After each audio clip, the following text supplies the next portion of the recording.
Hello and welcome along to this feature episode of the LSL Podcast. I'm Derek McKenna and I'm joined as always by Andy McNulty. Andy, welcome along this evening. I apologise for contacting you on a Thursday night a little bit hastily. I know you're just in from training. How was training this evening? Yeah, very cold, Derek, but no, glad to be back on. And yeah, we've a good opportunity here to speak to someone from the FAI, so can't really turn it down. Good, it's good to get a special out during the week, and always good to discuss the topics of that particular interview. Yeah, definitely. And as you mentioned, this is a special episode of the LSL podcast. We did have the opportunity to speak with Noel Mooney, the general manager of the FAI, as he comes to the end of his 6-month tenure leading the organisation. So I had a chat with him last night. We'll have a little listen to the interview now, where Noel raises some interesting points, which myself and Andy will discuss after the interview. So have a little listen here, and we'll have a chat about it afterwards. No, thanks for taking the time to come on the LSL podcast. For people that don't know you, tell us a little bit about your background in football, starting with schoolboy football in Limerick and then developing into the League of Ireland. Firstly, Derek, thanks very much for inviting me onto this Leinster Senior League podcast. Very welcome. It started very well, and it's important that we promote amateur football in Ireland, and the Leinster Senior League has gone from strength to strength. So it's something that even in my 6 months at the FAI, I've seen how strong the Leinster Senior League has become, and I wish the Leinster League very well, the very best going forward. For myself, I was born in London actually. My father's from Limerick, my mother's from Kerry, and we were born into a flat opposite Arsenal Stadium. Oh, right. So I was brought to see Liam Brady and Pat Jennings and Frank Stapleton when I was a baby boy, and I loved football from the minute I saw it. I loved Arsenal, I loved football, I loved playing in the garden, all that stuff. And then when I was 4 or 5, I was brought back to my father's village in East Limerick, which was very GA background. I mean, football, or soccer as they call it, was not welcome, shall we say, as much as I would have liked it to be. But that's all we played. As kids, we just played football all the time. And obviously we had to play GA because we didn't have a football team in the village. So what I used to have to do was, when I was 11, 12, I used to have to thumb 4 miles to Palace Green to play for Palace United. And then after a couple of years I got a bit tired of that, and I set up the club in Cappamore.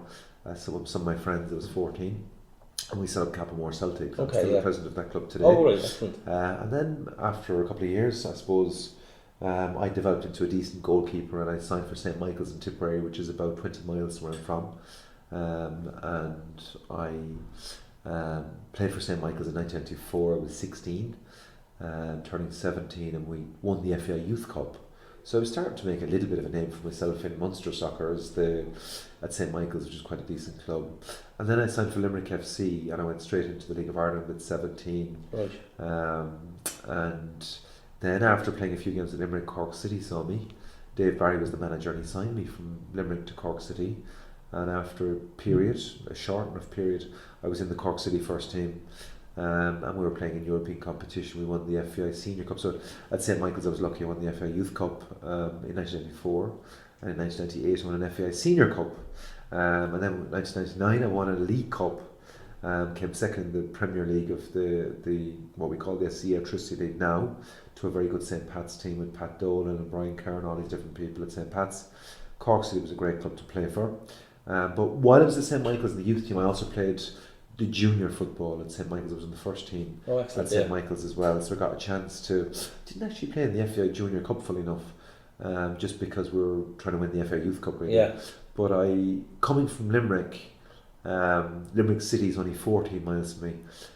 Junior soccer in Limerick is massive, huge. yeah. I mean, the Pike Rovers, the Fairviews, the Ashinganacotties, The Janesboroughs. Ballinatty. It's enormous. The amateur football scene in Limerick is huge, and it's something that we're very proud of in Limerick. I think there's some structural things in Irish football that probably aren't right. I mean, if you take, for example, in Cork, when I joined Limerick back in 94 after winning the FAI Youth Cup, we played in the Munster Senior League, and I realised we were the only team playing the Munster Senior League for Limerick, because you had the Limerick clubs playing junior soccer, and you had the Cork clubs playing intermediate football. I've never understood quite the difference, to be honest with you. So, I mean, what they've created in Leinster, what you've done with the Leinster Senior League, I think the Munster Senior League could be strengthened for sure. The Limerick clubs aren't playing in it. It seems to be a geography thing. It's weird.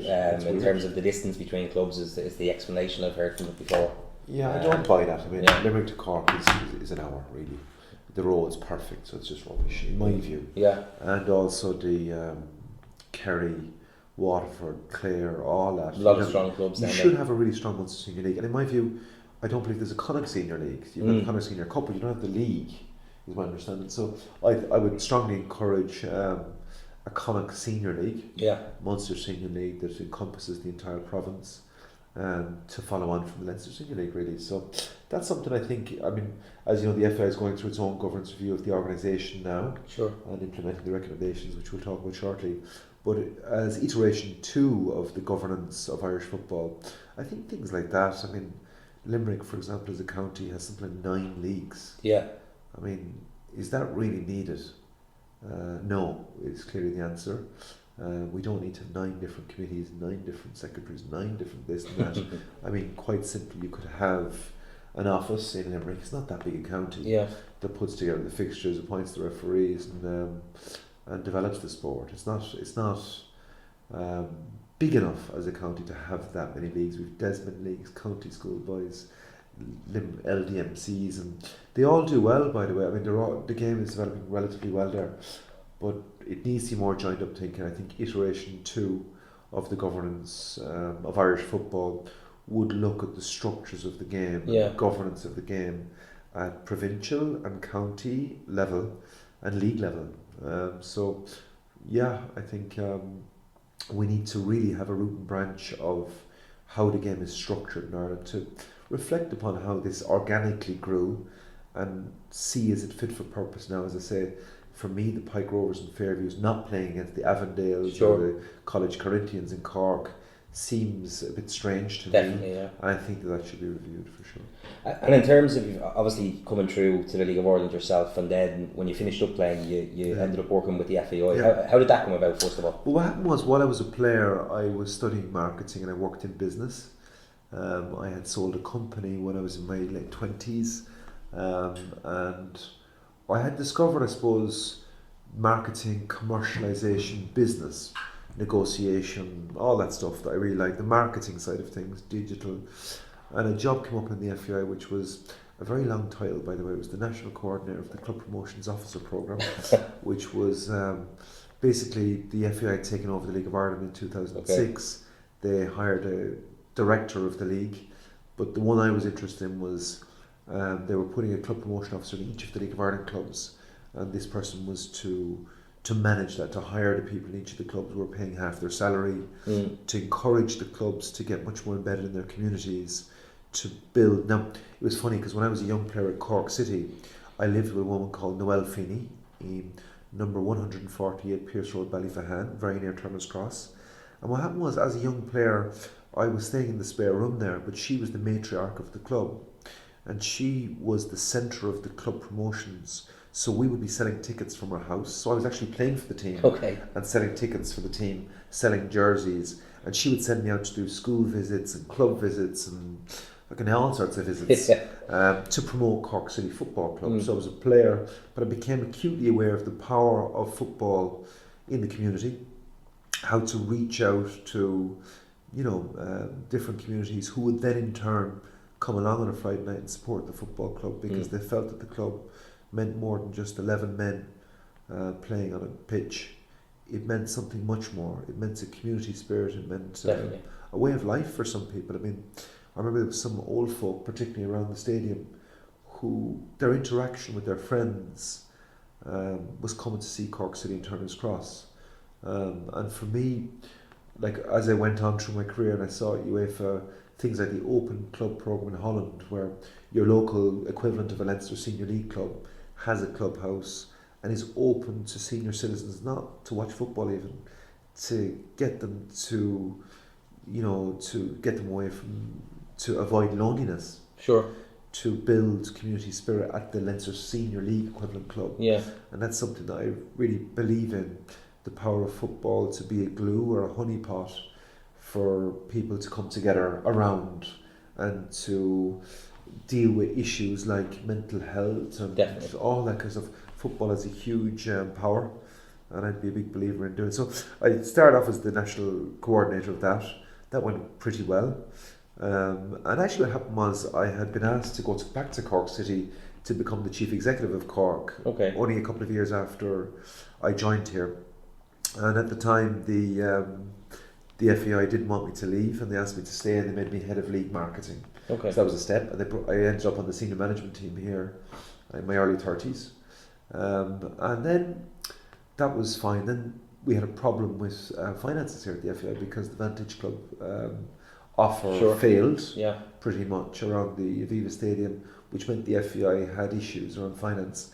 Around the same time, I wasn't delighted with how the league strategy was starting to move. So after about 4.5 years here, 5 years, it started to look like the end, I suppose, of being here, because I didn't agree with the league strategy, and I did not like the way the resources were being used, I guess, in terms of the league. So by pure chance, I mean, I was finishing up at the FAI. I had been asked by UEFA to go and do a few gigs, work in places like Israel and Kazakhstan and different countries, because they liked the work I was doing, I guess. And around that time, they asked me to write a paper on how would I grow European football. So I went home one weekend, not far from this FAI headquarters. Actually, I was living in Tyrrellstown apartment at the time, and I wrote a very long document one weekend on how to grow European football. So I sent it across to UEFA, and a few days later I got a phone call to say, can you come over and present that document and talk us through it? So I went over and talked them through it, and basically what I was doing was interviewing for my job that I didn't know I was interviewing for, because they basically took the paper I wrote, turned it into some form of a job description and said, deliver it now. So was that focused on growing individual leagues in Europe or European football as a whole? It was growing individual football associations, which would in turn grow European football. Now if you come up to this year, for example, now I've been involved in UEFA strategy, which is about growing all of European football through our top competitions, whether it's Champions League, Europa League, or through the federations which I started on, or through leagues around Europe in partnership with the European leagues or the European Club Association, which is quite a powerful group. You know, when I started with federations on its own, I suppose it's gone wider now. I come up with concepts and programs and different initiatives and thoughts that grow European football as a whole, whether it's digital, commercialisation, participation, which is critical for me, facilities, whatever. I would work with lots of people and come with ideas and come with thoughts and build programs around that will demonstrate real growth in European football.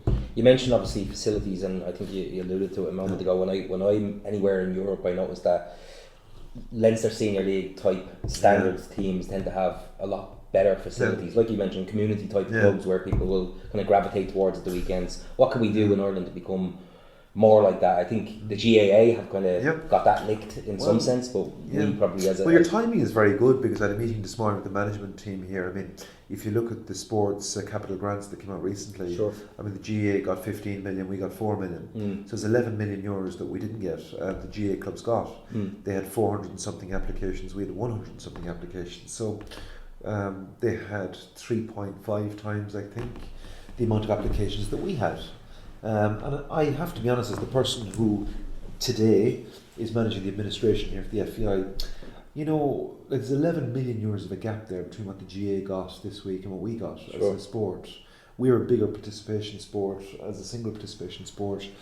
We certainly rival the GA in terms of our interest and our participation and what we do for society. I mean, football itself is worth 1.3 billion euros in terms of what it does for society, through health benefits, through economic benefits, and through social benefits like mental health, etc. So we are a huge sport across this country, and I just look at the sports capital grants and I think to myself, why did we not, why was the gap so big between the GA and football? Like 4 million to 15 million. Is it a lack of knowledge on how to apply for those grants? I think it's a bit of that, I think it's a bit of that. I hope that that's the only reason that occurred. Is because of because our clubs possibly could have done better in terms of how they applied. But I've asked the team to come back with some analysis of why they believe that happened. It seems too big a gap, to be honest with you, from 4 to 15. So it's something that I want the guys to come back with analysis on, so that whoever succeeds me can look really at how do we ensure that we get in at least the same as anybody else. So fast forward a bit from your time in UEFA 6 months or so ago, you got the phone call to step into the role you're in. How did that come about? Yeah, obviously we were all aware that the FAI had got itself into a lot of bother. Yeah. I was following the media like anybody else. I was looking at the Oireachtas hearings, as same as anybody else, I guess, looking at the news reports, etc. So what happened was the FAI came to UEFA. My job is head of business development at UEFA, so I would work with all of the federations of Europe on their business planning, their structures, all that kind of stuff. I mean, the strategies of football in each of the countries. So I suppose when they came and they looked for some resources and support and some to lead the administration, it didn't take too long to figure out that I would be pretty suitable to leading the association, because my job was to help all federations to grow. I'd have a good skill set in terms of strategy and finance and governance and all these different areas, I suppose, and commercialisation, which the federation needed to be better at anyway. Between the discussions between the FAI and UEFA, I was called in to say the FAI would like you to, on an interim period, is to settle down the association, bring confidence back, and to manage the federation, the administration, with more than 200 staff here. So it's not a small organisation. It's pretty sizable, and it's got a big effect on Ireland. It's a high interest organisation, and I have to be honest with you, in terms of what it meant to me to lead the organisation, it's probably been the proudest time of my career to lead the FAI administration. I mean, I don't think there's a better job in the world, actually, in terms of leading the FAI administration, because when you are in love with football and you like the business side of it and the commercial side of it and the strategy side of it and all the bits that come, it's great. It tests all your skill sets. It tests you on human resources, management, finance, governance, marketing, ticketing, you name it, football, technical, high performance, participation. There's 16 or 17 headings I can think of that it would test you on. And I suppose to be tested in the way we were over the last few months has been lovely. It's been some challenging moments, and I've felt very calm and very comfortable in leading the administration, because I know what we're doing. I know what we need to do. I suppose from the only frustration I think I have is that the reports just haven't come fast enough. I mean, I had promised UEFA I would be back in 6 months. UEFA had promised it would be 6 months. The FAI had promised everybody it would be 6 months, and I wanted to be a man of my word and to stick with that. I was very clear on that. It would be 6 months, not a day less, not a day more. That was the commitment that was made, and that's what we did. And that 6 months is up in quite soon. Next week, So next week we've got the draw for Euro 2020. So I go to Romania for the draw for a competition that we certainly hope that we will be in and hosting, etc. But I won't be coming back here. I'll be going straight from that draw and meetings that we have with all the presidents and general secretaries of the 55 federations. So I'll be going as an FAI general manager and returning as a UEFA's head of business development back to Switzerland, which I look forward to, by the way. The only thing is, I suppose, that when you're Irish and you love football, I mean, for me, this is the office of my dreams in many ways, because it feels that I've trained without knowing this, without being conscious of it. It feels that when you did business and you played football and it's your life, both of them married together, this organisation means a lot to me. Is it the dream job, in the sense that is it something that you'd like to come back to at some stage? Well, I'll go back to UEFA. I look forward to many years back growing European football, or whatever we choose to do, to be honest with you. I mean, I wouldn't rule out going back into private business, for example, which I enjoy. I enjoy just business, and working hard and achieving good things, particularly things that are very good for society. So, I mean, I would see football as a huge social movement or phenomena for good in people's lives.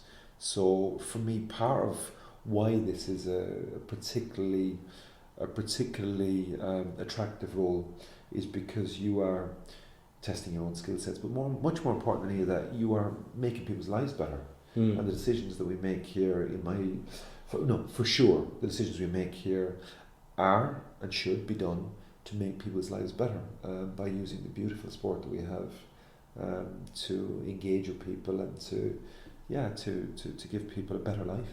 So you're coming to the end of that 6 months now. What first of all do you think has been the successes of that 6 months, and then what still needs to improve?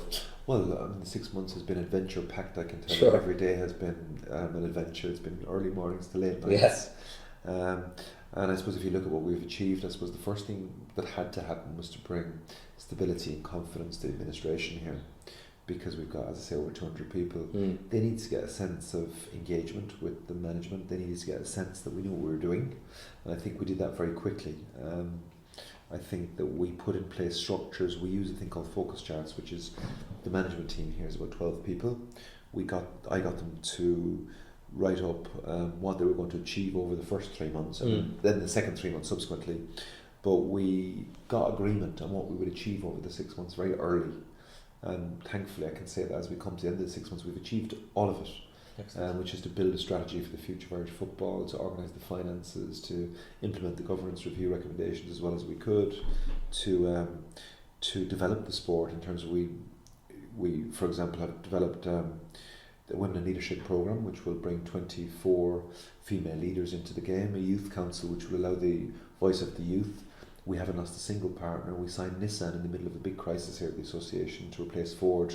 They also replaced Ford as Champions League sponsors, but we managed to retain our commercial incomes when people, I suppose, didn't expect that we could. Sure. We brought in Vera Powell as our women's manager and Eileen Gleeson as her assistant to create a really good women's management team. We had a record crowd for the women's national team against Ukraine. Under 21s, we've had record crowds, of course, for the Italy game. I don't know if you saw the match last night, but they're a pretty good side. Yeah, very impressive. Yeah, we've put together the new high performance plan here, which will ensure that we develop better players even than we have. So we continue to create great players. We've facilitated discussions with the League of Ireland clubs in terms of their future. We've dealt with the whole All Ireland League concept. We have built a plan that we think is very good for the League of Ireland clubs. It's up to them to decide what they want to do next. We have put together a participation, growth and retention plan for Irish football, a new women's strategy for the future of the women's game, a new referee strategy which will be launched in November. We've built a new digital plan for the association. We've built a new public affairs and communications plan for the association. We have changed, I suppose, the cost base here. We've cut costs, being frank, in some areas. But in other areas we've delivered right across the organisation in terms of what we said we would do to continue to deliver football at the best standard that we could. But at the same time, the business side, we had to reduce some costs. We had to put financial plans in place. I mean, in my time here, we've done the biggest TV deal in the history of Irish football, which is worth a lot of money, more than 50 million euros for the international team. And we have, so in all the areas, I suppose, whether it's strategy, whether it's commercial, whether it's the football side, whether it's the human resources side, whether it's the digital side. I mean, even if you look around the building here, for example, you'll see the lovely branding and the football in the centre of the courtyard here. We're putting an LED screen in the reception here to give a football feel to the place. We've set up a staff council which allows our staff, 12 elected members which met for the first time yesterday, called FAI Connect, which allows the staff to discuss with me or my successor the issues they face as staff, for example. We had to bring confidence as well to the members. So you've got the schoolboy side of the game, the amateur side of the game, the professional side of the game, the women's side of the game. The membership had to be managed in a way that gave them confidence in what we were trying to do. And for me, that was one of the more delicate balancing acts, because you can bring somebody in here from, I don't know, Microsoft or Google or somewhere, and they'd be fantastic on the big business or the digital side. But to manage the unique nature of Irish football members, the patchwork quilts of different chieftains and different organisations. I mean, we've got 90-something leagues here. To keep them with the FAI moving forward was pretty interesting, I would say, and to get to know all the different parts of the game, whether it's the SFAI or different leagues within the SFAI or the, as I said, the amateur side of the game, like the Leinster Senior League, for example, to understand them and to work with them has been great. I've really enjoyed it. The other side is what I think, I mean, if you look at the FAI Cup final, for example, we have to deliver operations with many thousands of people. So we had over 33,000 people at Shamrock Rovers and Dundalk in the Wexford Peamount game, for example. We had, as you saw, we had to do the United Union Cup, where we had to sell the television rights and organise that between Linfield and Dundalk, which is a cross-border competition. So, I mean, we've had, now is the awards time. Last weekend we had the women's awards. Really, I mean, every day is absolutely action-packed. It never stops. It sounds like a lot it never stops. I mean, it really is. Yeah. So, I mean, I was looking recently at the list of the focus charts, as I said to you earlier, that we use to manage our objectives, and I'm really happy to say that at the end of the 6 months, it was something I'd shown to the board to agree what we were going to do over the 6 months at the start. I'm very happy to say that at the end of the 6 months, we really have achieved what we set out to do in that period. And to be improved.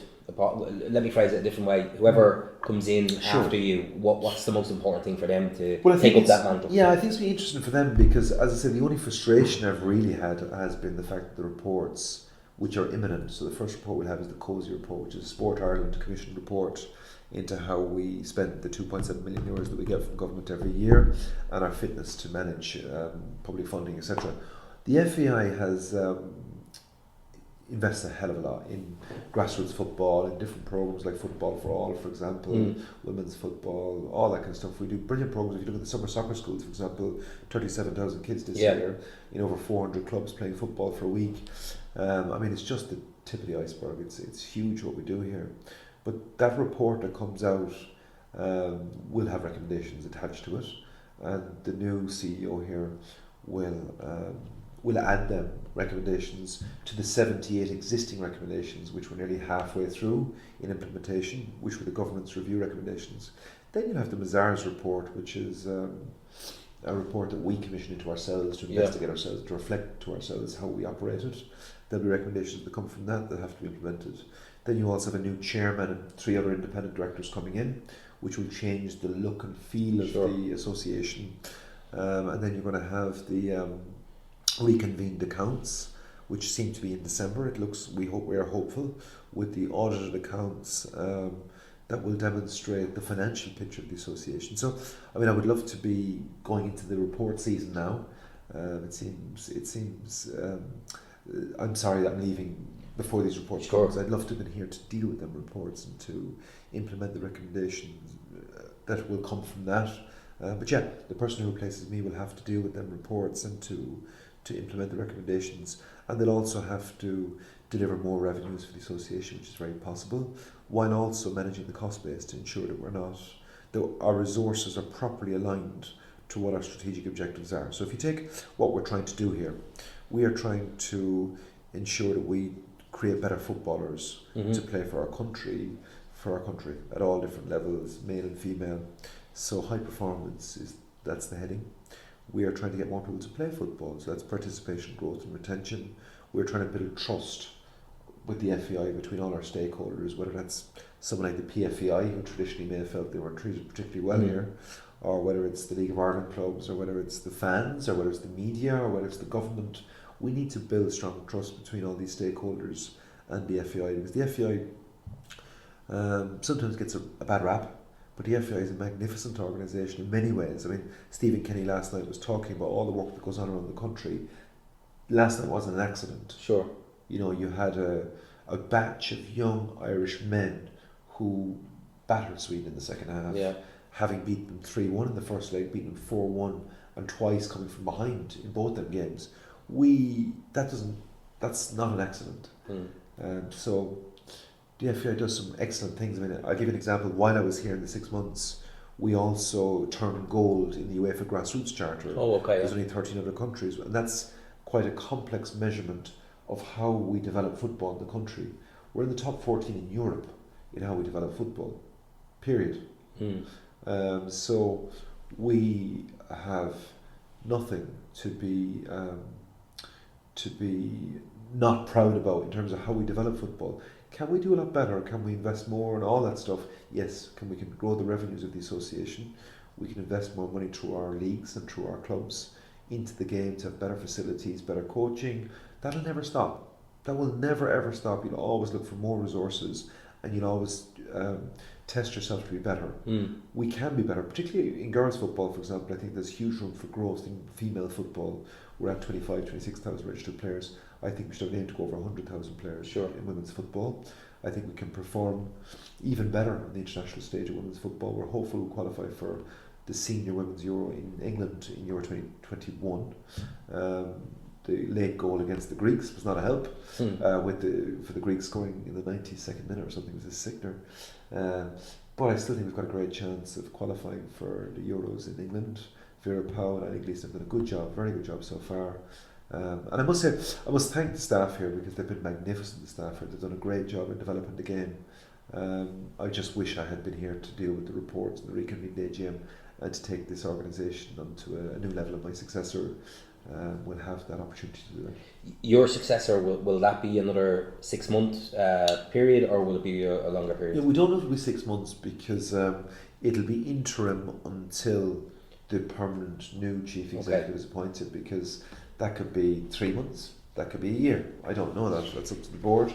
It's up to the new chair, and the new board actually to decide when to advertise, which they haven't yet, for the permanent CEO. So my successor will have to start here, whoever they are, on Monday in December, which is the 2nd of December.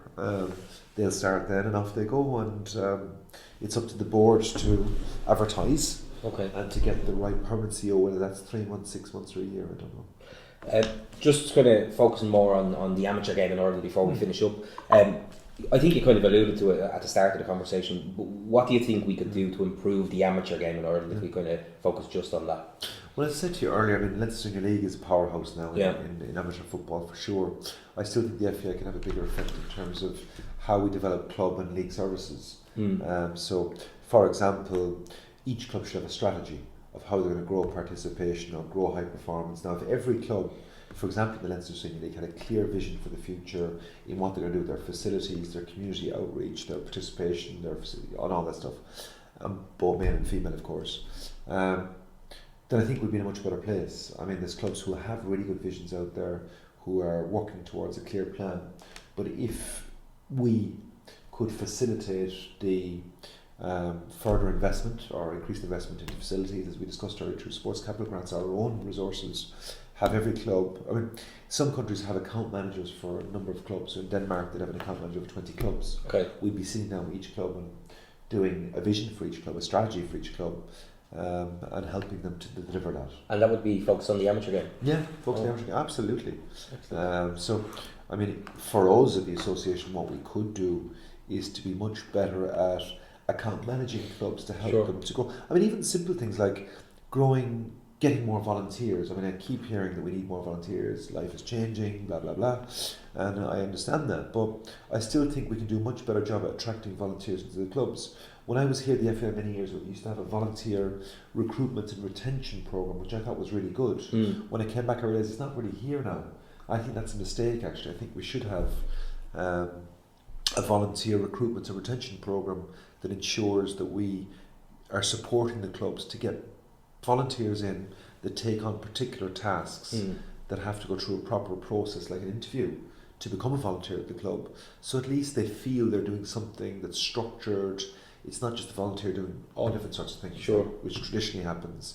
It's someone who takes care of, say, just the certification or Garda vetting or whatever it is, or the infrastructure, or I don't know, the kit washing or whatever it is, that they have a clear plan for what they do, so they don't get caught up with everything. Because I think a fear of some volunteers, they just end up doing everything and it consumes their life. And in amateur football, of course, they don't really get paid for that often. And life is changing. We have to pay more and more bills. And it's harder to get people to volunteer, I would say.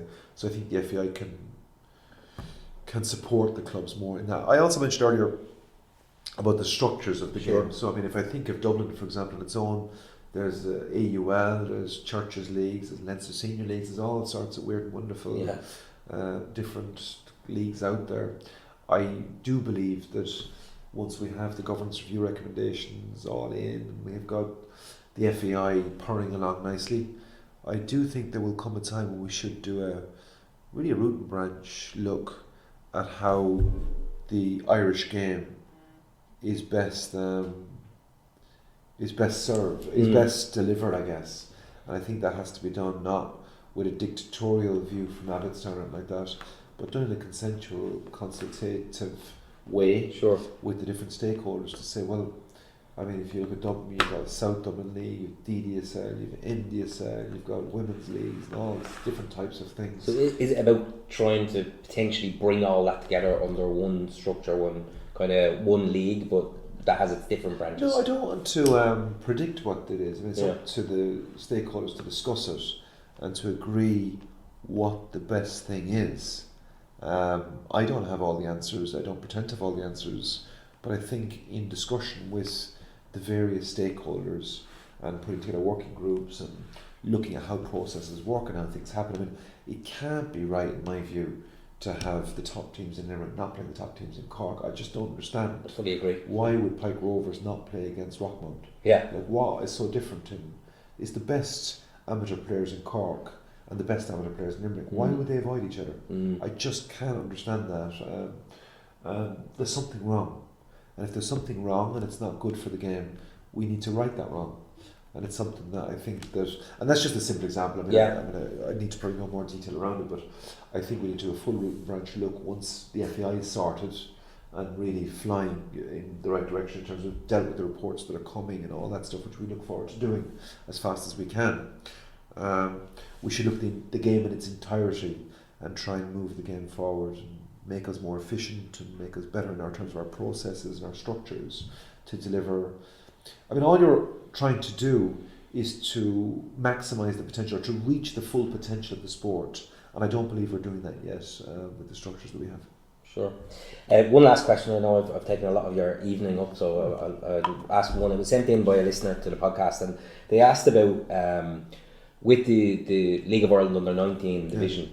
Some of those players tend to drop away if they're not kind of making the grade at under 19 level. And the question was, should there be like a player pathway where League of Ireland clubs would link up with potentially Leinster Senior League clubs as feeder clubs, or players could drop down for a period, learn to play senior football, but then progress back up through the ranks? What would your opinion be? Well, certainly if I was running a club, it would be something that, I mean, if I was running a Bohemians, for example, I would have in place, where if the under 19 doesn't make it with me, where could that player go? Where should that player go? At least as a duty of care to the player, actually, as a sense of care with the player, that you should have that. I mean, you could argue that, look, with the player themselves, they talk to each other, they know what they should do next themselves. But certainly, I would love to see our professional clubs having much stronger links with the junior side, the amateur side of the game. Sure. The schoolboy side of the game, yes, of course. Yeah. Because that's where your players and your future supporters come from, of course. So, I mean, Bohemians would have a link up with St. Kevin's, for example, in terms of playing. But also they've got the More Than a Club programme, which brings them into lots of different schools and clubs and all that kind of stuff. But I think the amateur clubs, some of them are enormous. Some of the clubs in the Leinster Senior League are absolutely huge monster clubs. I mean, if I was running a League of Ireland club around Dublin, I would be out there working closely to build relations between them, a reciprocal arrangement that's good for the amateur club and good for the League of Ireland club, and making sure that my players who don't make the grade have somewhere to go. And it's the same as you get players go to Manchester United or wherever they go, when top clubs in England, with they're extremely talented when they're young. But I think the FA can do a better job in terms of linking them back with League of Ireland clubs, for example. Sure. I think we know the players that are in England, for example, or Scotland.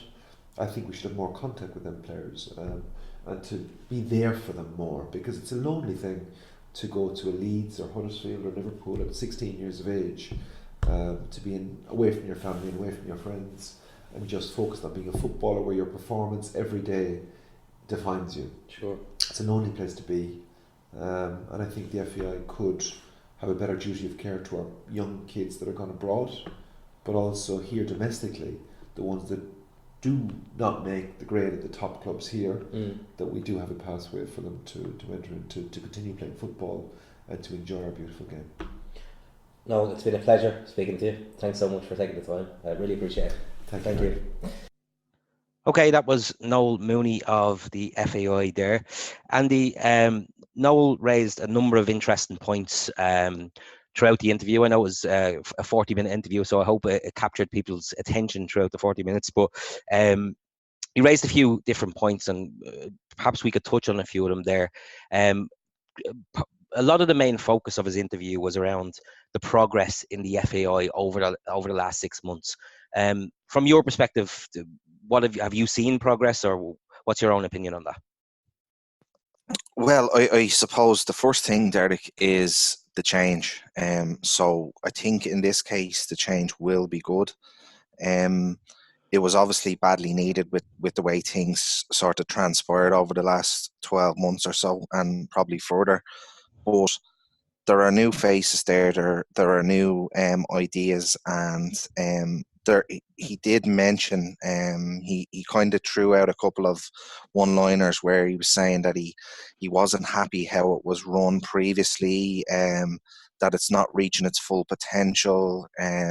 He's not happy with the current structure as it is, and that there are people there to sort of bring confidence back to the association. So all of these sort of comments are really, really positive in my eyes, because it's badly needed. But yeah, I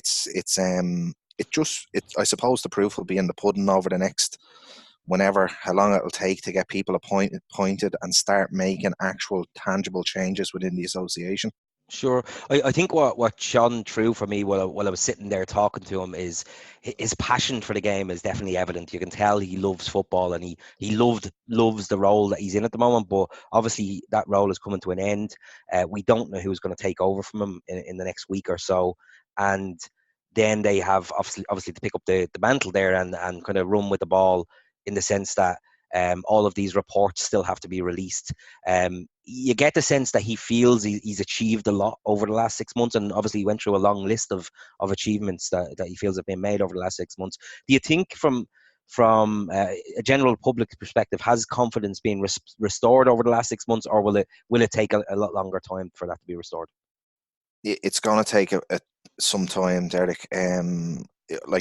I can only speak from my own point of view. I just think there was an awful lot of confidence lost in the association with the ongoings over the last number of months. But as he said, he wants to try and make it better. And it sounds like this committee that's been put together to kind of uncover anything that was there, have the right intentions, which is the main thing.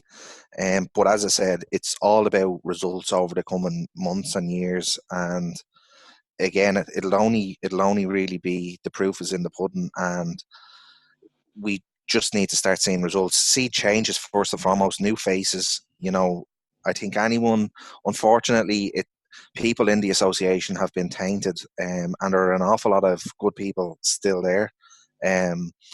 But it's just going to be very, very hard to kind of get away from that reputation of what has just happened. And I think there was, it was a very large shadow over the association over the last couple of years, Sure. And I think, obviously we spoke to Dave Moran last week, and Dave is on the new interim board of the FAI, and I think there's been a lot of progress there in terms of the independent committee or board members, which still have to be appointed, but the kind of representation of players on the senior council, etc. There seems to be a lot of positives in there. So I think I agree with you in the sense that it will take a longer time for full confidence to be restored, but it seems like they're moving in the right direction to some degree. But let's wait and kind of see what those reports that still have to come out.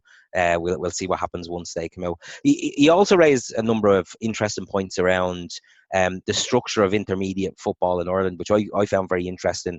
As a kind of a follower myself of Limerick football, in the past, he kind of touched on the Munster Senior League in particular, where it's mainly a Cork league. He also mentioned there is no Connacht Senior League as such. There's junior leagues in over in Connacht, and they put together a team, obviously, for the Michael Ward, etc. But there is no kind of Connacht Intermediate League.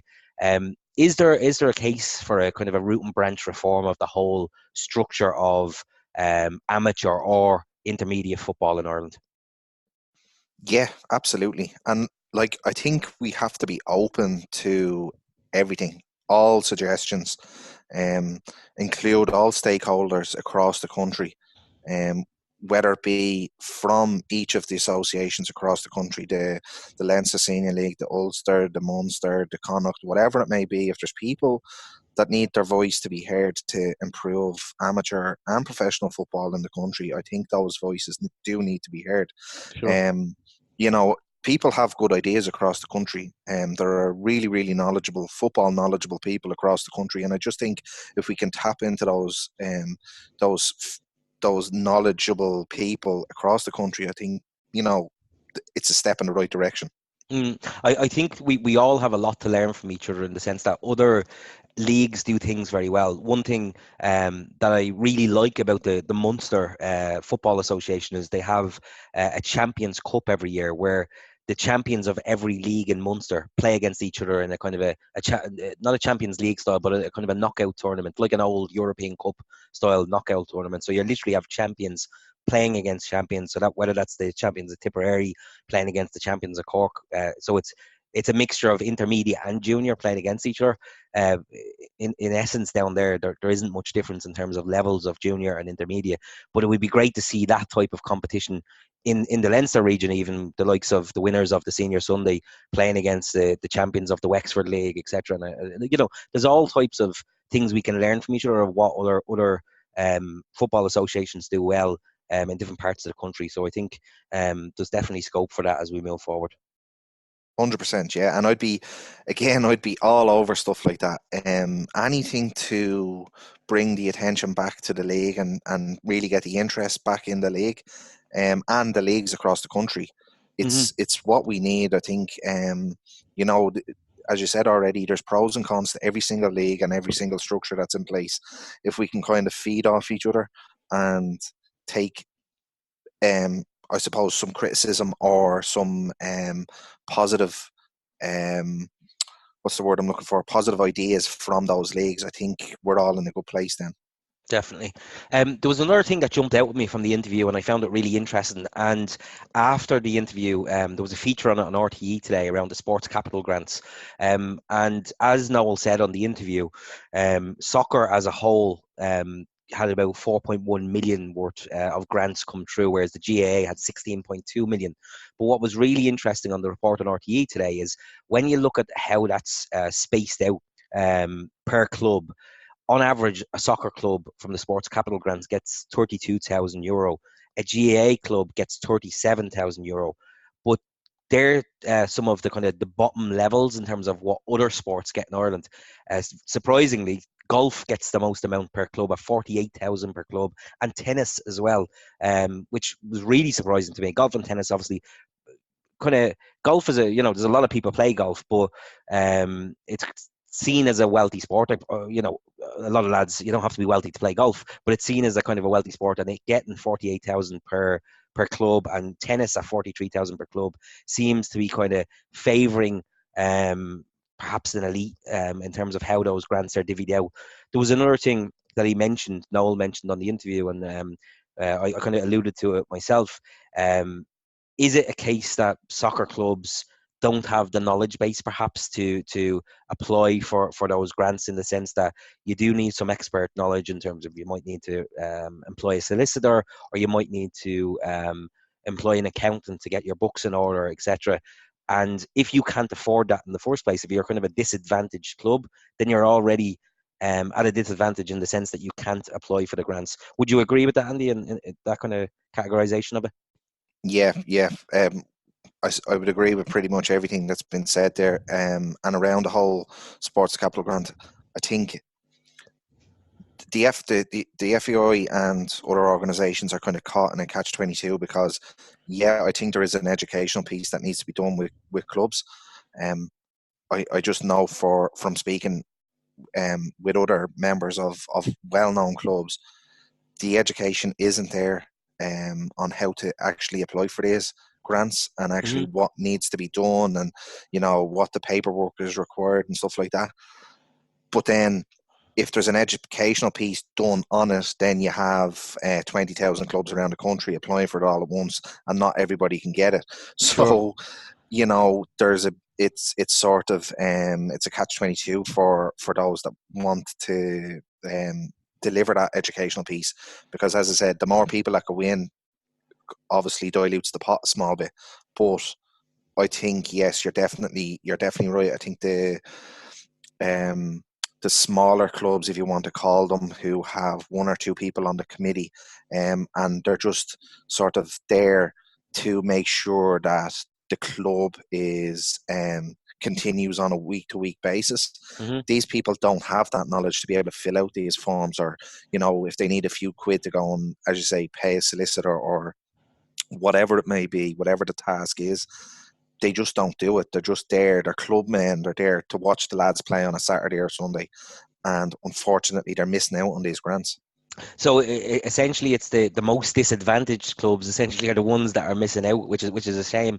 What could the FAI or perhaps even individual leagues, such as the Leinster Senior League, do to support those type of clubs? Is it a case that somebody within the league gets trained up on how to apply for the grants and then offers guidance to clubs on that in terms of helping them along the way? Yeah, well, I just think from if you apply sort of your everyday lifestyle or your everyday logic to it, if you learn what needs to be done and pass on the knowledge, I think that's probably the best way. The league have massive attendance to their managers' meetings and their secretary meetings. So if it's maybe a 5-10 minute workshop before or after one of their meetings or something like that, if someone's willing to stick their hand up and be pass on that knowledge, then brilliant. Because like if you look at the clubs, you see a lot of clubs repeating on it because they obviously have someone on the inside track that's able to get all this information together, and they just submit an application every single year.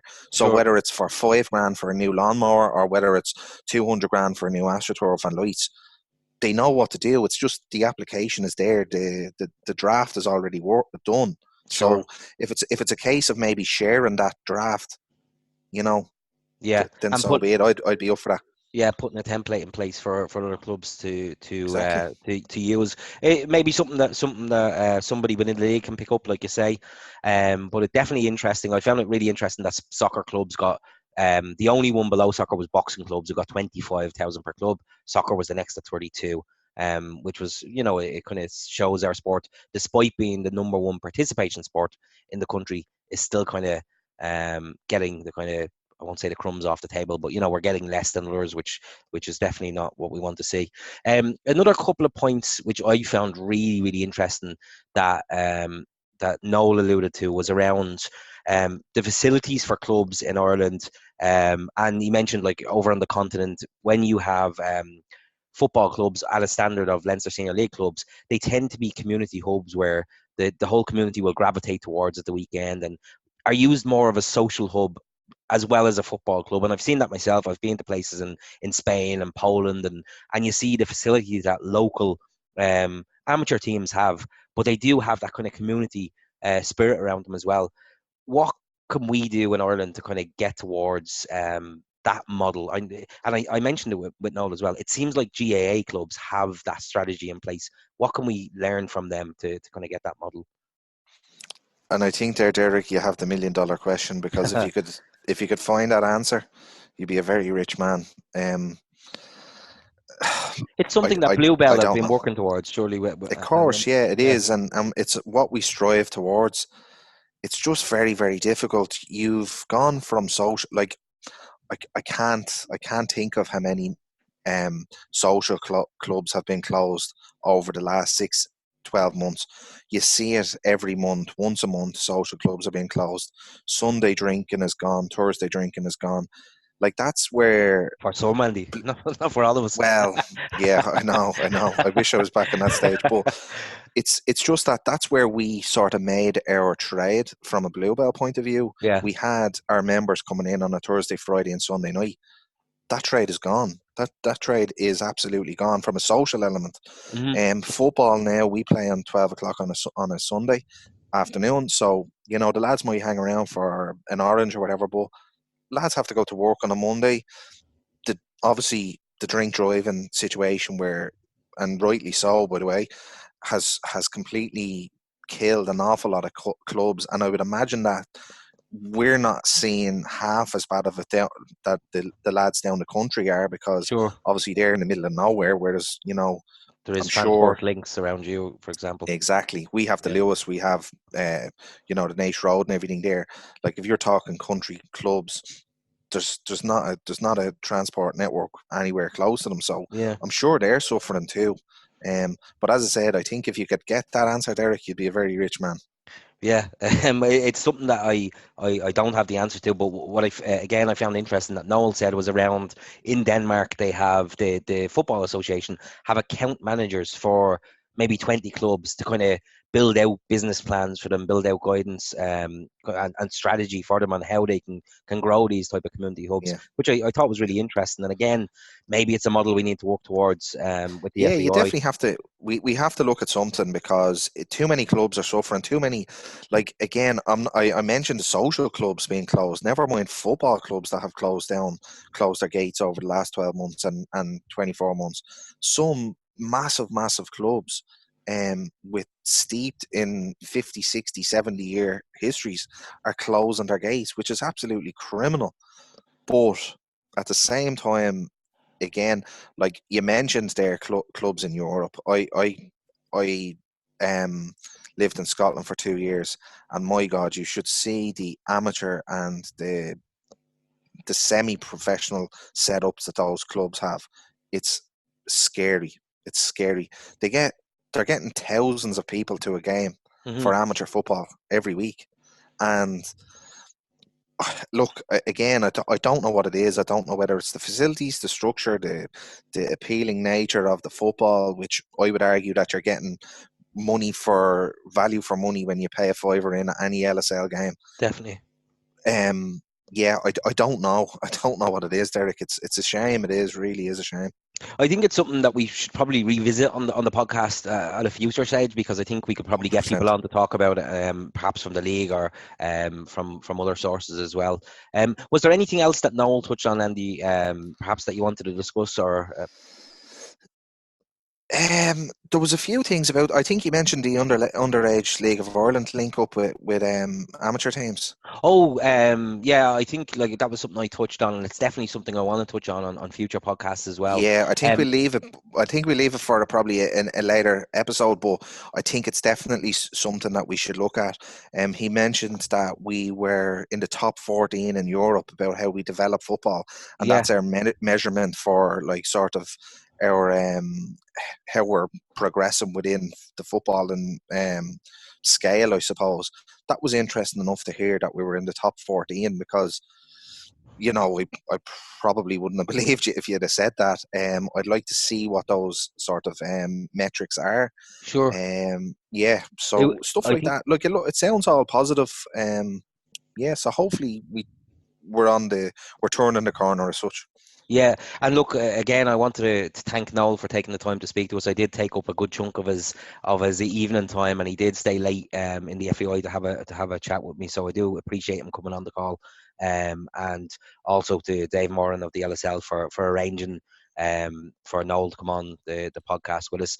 As I said, this was a kind of a special feature episode. We will, I believe, be back on Sunday night to do our regular one and release on Monday morning, but this one will go out quite soon this evening, and it should be in on Friday morning. I think people will be able to listen to this one, and then we'll be back on Monday morning with our regular podcast.